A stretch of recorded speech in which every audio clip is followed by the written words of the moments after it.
আসসালামু আলাইকুম, আমি দিশারা। আজকে আপনাদের সাথে শেয়ার করব আজকে লাঞ্চে আমি কি রান্না করেছিলাম। আমি আজকে রান্না করেছিলাম পেঁপে ভাজি, তারপরে আমি রান্না করেছিলাম আমড়া দিয়ে পুঁটি মাছ চচ্চড়ি, আর তার সাথে রান্না করেছিলাম টমেটো আলু।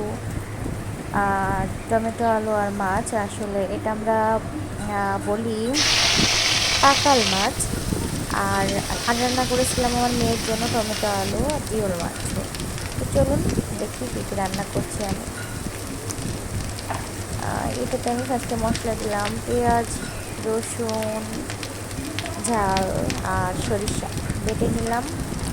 তারপরে দিলাম ধনিয়া গুঁড়া, জিরা গুঁড়া, হলুদের গুঁড়া আর লবণ। আর সরিষার তেলটা ব্যবহার করেছি, কারণ আমি সরিষার তেলটাই খাই। এরপর মশলাটা আমি সুন্দর করে কষিয়ে নিব।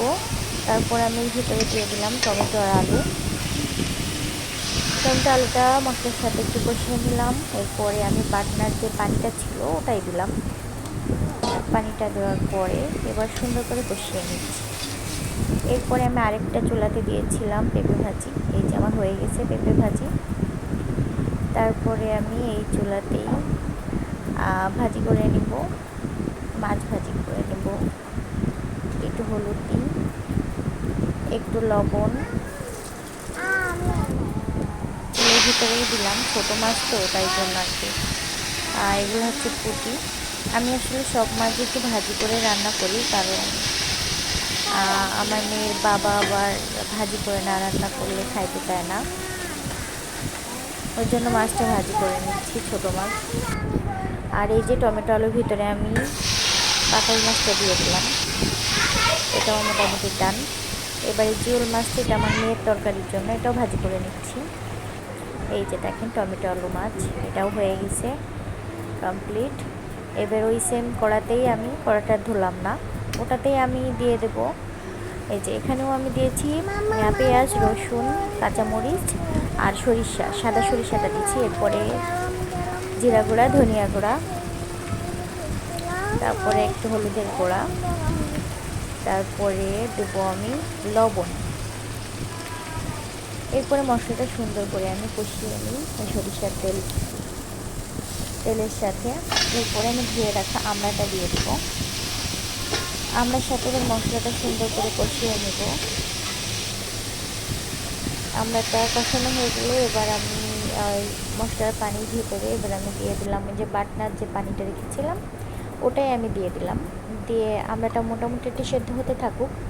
আর এই কড়াতে আমি আমার মেয়ের জন্য আবার ওর মরিচ দিই নাই, মরিচ ছাড়াও সামান্য পরিমাণে সরিষা, একটু পেঁয়াজ, একটু রসুন বাটা, সামান্য পরিমাণে ধনিয়া গুঁড়া, সামান্য পরিমাণে জিরা গুঁড়া, আর একটু হলুদ আর একটু লবণ, এগুলো দিয়ে আমি সুন্দর করে ওর তরকারিটা কষিয়ে নেব। কয়েক পিস টমেটো আর আলু দিয়েছি। মশলার সাথে কষানো হয়ে গেলে মোটামুটি তারপরে আমি পানি দিয়ে দেব। আর এই যে দেখেন আমার আমড়াটাও মোটামুটি সেদ্ধ হয়ে গিয়েছে। আমি এটাতে পানি দিয়ে নিলাম। তো পানি দেওয়ার পরে এবার যেই ভাজা করে পুঁটি মাছটা রাখছিলাম ওইটা আমি আমড়ার ভিতর দিয়ে দিলাম। এবার দিয়ে আমি ঝোলটা শুকিয়ে নেব, অল্প করে নেব। আর মেয়েটার ভিতরেও জিওল মাছটা দিয়ে দিলাম। এই যে একটা ঝোল মোটামুটি কম হয়ে আসছে, এটা আমি হয়ে গেছে। আর এই যে তরকারি, এই দেখেন আজকে আমাদের দুপুরের লাঞ্চ, আমাদের দুপুরের খাবার আজকে রেডি।